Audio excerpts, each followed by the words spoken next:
Hi, welcome back. If you're new here, my name's Natalia, and today I wanted to chat about crochet. So I've been crocheting now for about a year and a half, and I've just picked up some habits that while I'm actively crocheting, I find help me finish the project better or helps keep me on track. And so I just wanted to share those today. So let's jump right in.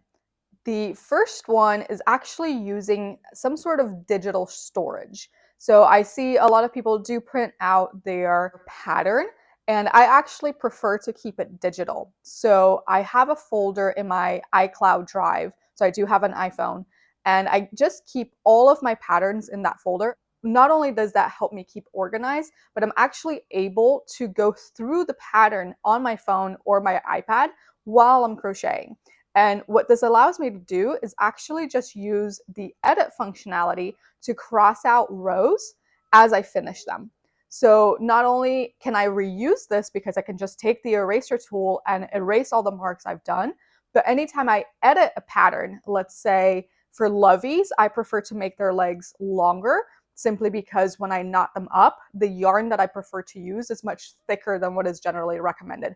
So I typically need an extra 5 to 10 rows. So I go ahead and just put a note right there in the pattern digitally so that next time when I come back, that is there.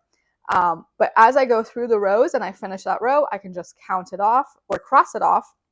And as I go through any that are rows that, let's say it says 5 rounds, I can just make the tick marks right next to that row and keep track that way.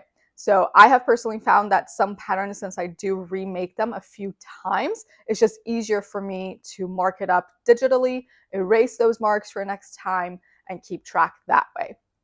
So that's tip number one. Tip number two is to use the same color of stitch marker to mark every 10 single crochets or every 10 stitches essentially.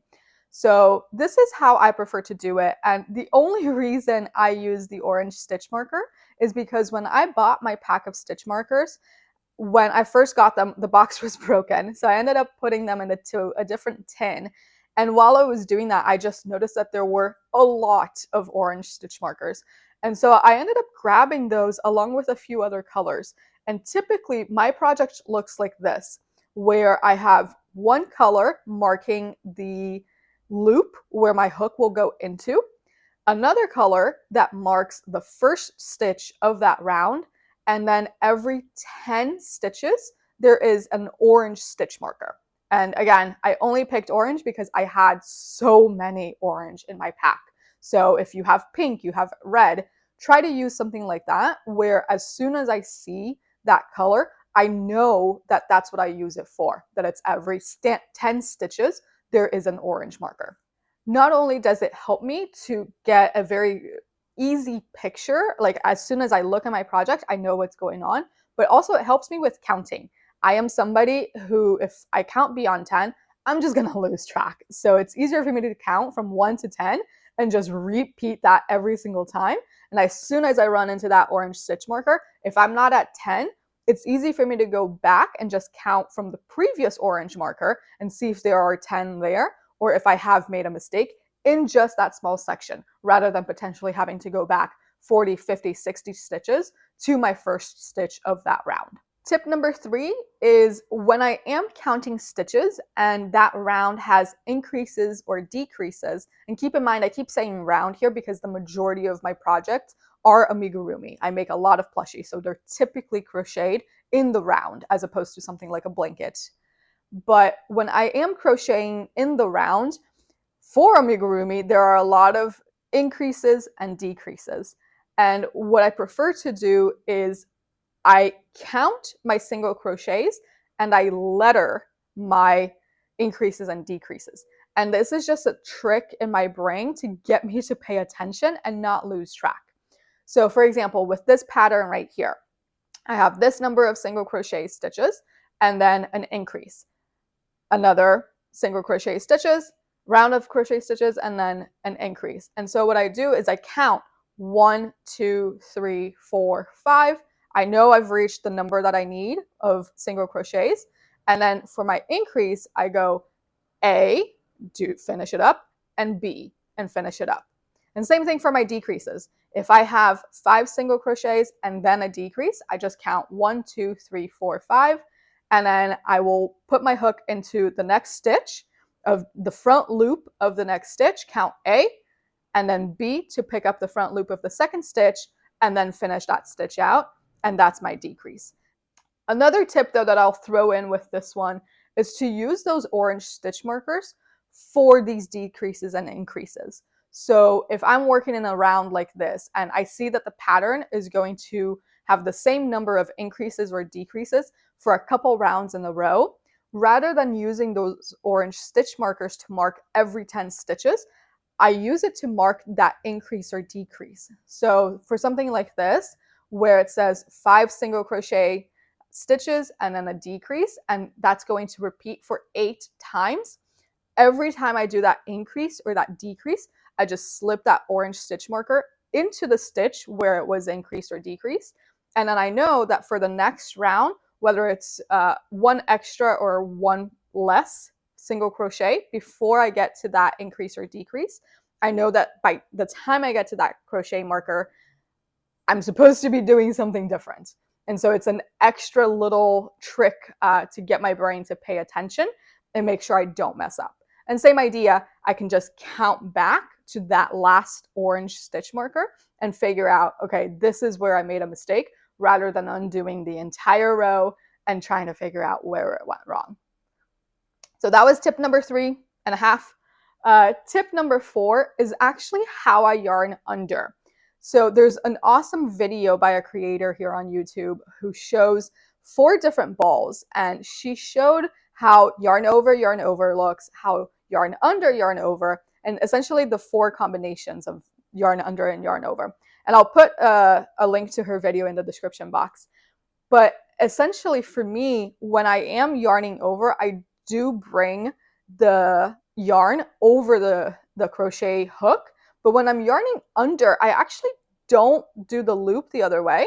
My yarn is hanging essentially horizontal in parallel to where my rows are at the top of my project. And so when I put my hook in, it's actually just naturally there, and I can just hop over that yarn and pull it through. And that gets the same effect as a yarn under. And I actually find that it's even tighter. So the holes between the stitches are not prominent at all. And it just means that I have to move my hands a bit less. So I find that just a bit easier rather than the yarn under and then the yarn over.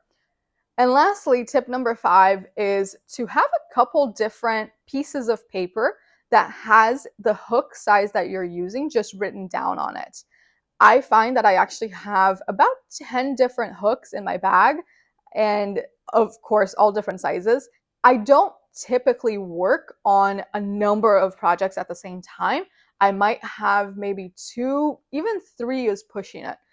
But I do forget what hook I'm using. It's not necessarily that I'm using the same hook with the same yarn for every single project. And so what I've gotten accustomed to doing is once I'm done for that day with that project, I do slip a stitch marker into the loop where my crochet hook is going through, just to save my place and make sure that that doesn't get undone when I put the project to the side. And so what I do is I slip into that stitch marker a small square piece of paper that just has the hook size that I'm using. And when I do come back to that project, it's right there. And I just used literally paper from home. It's a bit thicker. It's similar to like cardstock. And I just cut it up, wrote the hook size on it. I prefer to refer to it with the millimeters rather than the US sizes. It just makes more sense in my brain. But I just attached that paper to the stitch marker, and now it's attached to the project. And if I'm using the same needle for both projects I'm working on, I just grab another piece of paper and write it down again. And it just helps me that when I do come back, even if it's just an hour later or 3 days later, it helps me to not sit there and go, what was I using again? And I'm not the best at updating Ravelry, just because a lot of amigurumi is not on Ravelry. It's typically more wearables that are on there and blankets. And so if the pattern is available on Ravelry, I'll go ahead and mark it as a project that's started, and I'll put the hook size in there and the yarn I'm using, etc. But if I haven't done that, the piece of paper, plain and simple, will still help me remember and get going on that project again with the right hook, because I have made the mistake, and this is why I started using these papers, of coming back to a project and going, I think it was this hook, and then you see my plushie just completely change shape about 5 rows later. So super simple, piece of paper, a pen or pencil, write down your hook size and just attach it to your project. So those are just 5 straightforward practical tips for when you're actively crocheting, like in the moment of what you are working on.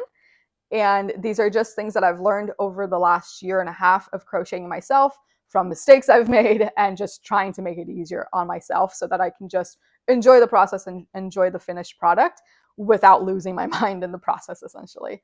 So I hope that helps your crochet journey, and at least one of those tips will be helpful to you. And I will do another check-in of my fall projects coming up probably within the next 2 to 3 weeks. So keep an eye out for that. But with that, thank you so much for dropping by, and I'll see you next time. Bye for now.